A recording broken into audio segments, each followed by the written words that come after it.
సరే క్యాజువల్గా health checkup చేయించుకోవడానికి వెళ్ళామండి ఇక్కడ మెడాల్ గవర్నమెంట్ హాస్పిటల్ ఆపోజిట్. వెళ్ళినప్పుడు this was the result. Almost body fat 31% ఉంది. నా వెయిట్ 73.2 కిలో.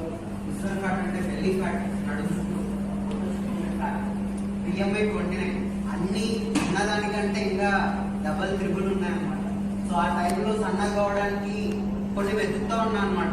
ఎవరిని అడిగినా డైట్ మంచిది ఫాలో కండి, అవి కూరలు తినండి, అది అని చెప్పి చెప్తా ఉన్నారనమాట. సో అదే టైంలో నాకు ఐస్క్రీమ్ అని ఈ ప్రోడక్ట్ గురించి వన్ ఆఫ్ మై ఫ్రెండ్ చెప్పినాడు అనమాట. సో ఈ ప్రోడక్ట్ గురించి ఎవ్రీడే నైట్ ఒక బార్ తిను, డిన్నర్ అవసరం లేదు, ఒక్కటి తింటే సరిపోతుందని చెప్పినాడు. సో ఒక 3 months వాడాను ప్రోడక్ట్. సో 3 monthsలో నేను ఆల్మోస్ట్ 12 kilos తగ్గినాను. సో ప్రజెంట్ నా వెయిట్ 62.5 kilos. సో రీసెంట్గా చెక్ చేయించుకున్నాం. సో నా BMI 29 నుంచి 23కి వచ్చింది. BMI ఎవరికైనా సరే 24 లోపల ఉండాలి.